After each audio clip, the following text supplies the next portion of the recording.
Egypt की valley of the Kings में से जब इजिप्शियन किंग टूटन खामून का खजाने से भरा टूम डिस्कवर किया गया तो इस खबर ने पूरी दुनिया में हलचल मचा दी थी। 26 फीट पहाड़ के अंदर छुपा हुआ ये टूम 3000 सालों में पहली बार खोला गया था, जिसके अंदर लातादाद खजाने और किंग टूटन खामून की ममी भी मौजूद थी। इस टूम में से मिलने वाला सोना बिल्कुल प्योर था और इसका टोटल वजन 1,03,000 तोला सोने के बराबर था, जो तकरीबन एक टोयोटा गाड़ी के वजन के बराबर बनता है। वैसे तो इस टूम से मिलने वाला तमाम खजाना और गोल्ड प्राइसलेस है, लेकिन अगर एक एस्टिमेट लगाया भी जाए तो आज के दौर में इसकी कीमत 5.5 अरब रुपयों के बराबर है। जेम टीवी की वीडियोस में एक बार फिर से खुशामदीद। नाजरीन, ये टूम डिस्कवर होने के बाद आर्कियोलॉजिस्ट ये देखकर परेशान थे कि आज के मॉडर्न दौर में भी इतना ज्यादा सोना पहाड़ों से ढूंढने और निकालने में एक माइनिंग कंपनी को कम से कम भी 10 साल लग जाते हैं। तो आखिर 3000 साल पहले, जब ना ही कोई मशीनरी थी और ना ही कोई टेक्नोलॉजी,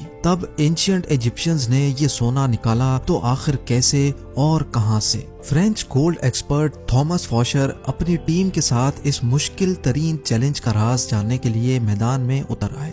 सबसे पहले थॉमस ने मिलने वाले सोने को कई सालों तक अच्छी तरह स्टडी किया और उसकी कॉम्पोजिशन मुख्तलिफ जगहों से निकलने वाले गोल्ड से कंपेयर की। कई सालों के बाद आखिरकार थॉमस और उसकी टीम को ये तो मालूम पड़ चुका था कि टूटन खामून की टूम से मिलने वाला सोना भी किंग्स वैली के आसपास के पहाड़ों से ही निकाला गया था।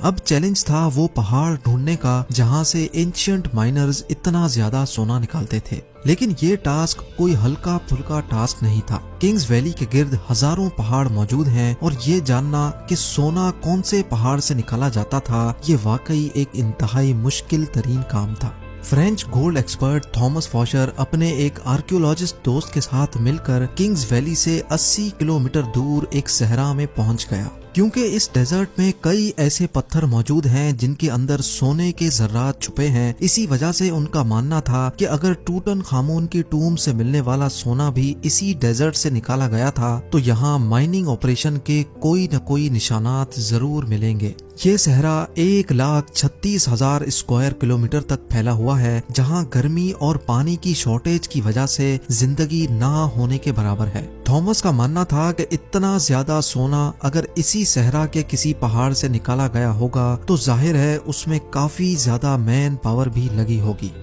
थॉमस और उसका साथी इसी खोज में सहरा के अंदर जाते रहे। इस बंजर सहरा में कई घंटों तक सफर करने के बाद काफी अंदर जाकर उनको पहाड़ के नीचे एक अजीब मंजर देखने को मिला। करीब जाकर मालूम पड़ा कि ये एक कदीम जमाने का कुआं था जो पूरी तरह से खुश्क पड़ा हुआ था। ये बात तो जाहिर थी कि ये कुआं किसी दौर में यहाँ से गुजरने वाले काफिलों को पानी फराहम करता था, लेकिन हैरत अंगेज तौर पे यहाँ कुछ और भी था जो इस कुएं से भी ज्यादा इम्पोर्टेंट था।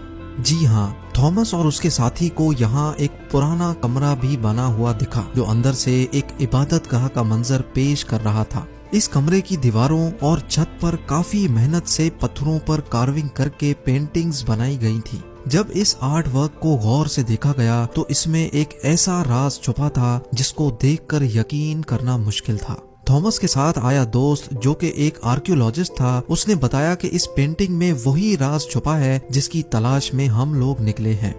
पेंटिंग में जाहिर था कि सहरा में बना यह कुआं और रेस्ट रूम इस सहरा का सबसे पहला स्टॉप है, जहां पर एंशिएंट गोल्ड माइनर्स आराम करने के लिए रुकते थे। एंशिएंट इंजीनियर्स ने गोल्ड माइन तक जाने के लिए कुओं और रेस्ट एरियाज का एक नेटवर्क बनाया हुआ था। एक अंदाजे के मुताबिक हर एक रेस्ट एरिया 70 से 80 किलोमीटर के फासले पर बना हुआ है और एक रेस्ट एरिया से दूसरे तक पहुंचने के लिए माइनर्स की टीम को कई दिन लग जाते होंगे। जहां इस रेस्ट एरिया से मिलने वाली इंफॉर्मेशन से थॉमस और उसका साथी बहुत खुश भी हुए, वहीं दूसरी तरफ उनको ये भी मालूम पड़ गया था कि ऐसे कई स्टॉप्स तक उनको आगे मजीद ट्रेवल करना है, क्योंकि जिस मंजिल तक पहुंचने के लिए थॉमस कई सालों से इंतजार कर रहा था और वो मंजिल अब बहुत ज्यादा करीब दिख रही थी। इसी वजह से उन्होंने सहरा की गहराई में जाने का फैसला किया। बंजर सहरा में एक के बाद दूसरा रेस्ट एरिया आता गया, लेकिन गोल्ड माइन जैसी कोई चीज नजर नहीं आई।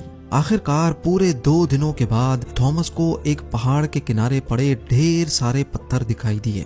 देखने में तो ये एक नॉर्मल सीन था, लेकिन थॉमस का मानना था कि ये जगह एंशिएंट गोल्ड माइनर्स का कैंप लगती है, और हुआ भी कुछ ऐसा ही। जी हाँ, इस जगह पर पत्थरों से बने कुछ ऐसे टूल्स मिले जिनकी मदद से पत्थरों को तोड़कर उनके अंदर से सोना निकाला जाता था। ये पत्थर जो दिखने में एक नॉर्मल पत्थर लगता है, इसको इस टूल की मदद से तोड़कर क्रश किया जाता था और फिर उस क्रश में से सोने के जर्रात अलग किए जाते थे। जब इस जगह मजीद सर्चिंग की गई तो यहाँ गोल्ड माइनिंग के कई टूल्स जमीन पर पड़े दिखाई दिए।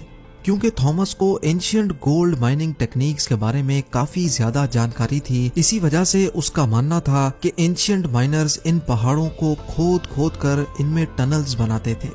इन टनल्स में खास किस्म के पत्थर ढूंढकर उनको इस माइनिंग कैंप में लाया जाता था, जहां वो इस वक्त मौजूद हैं।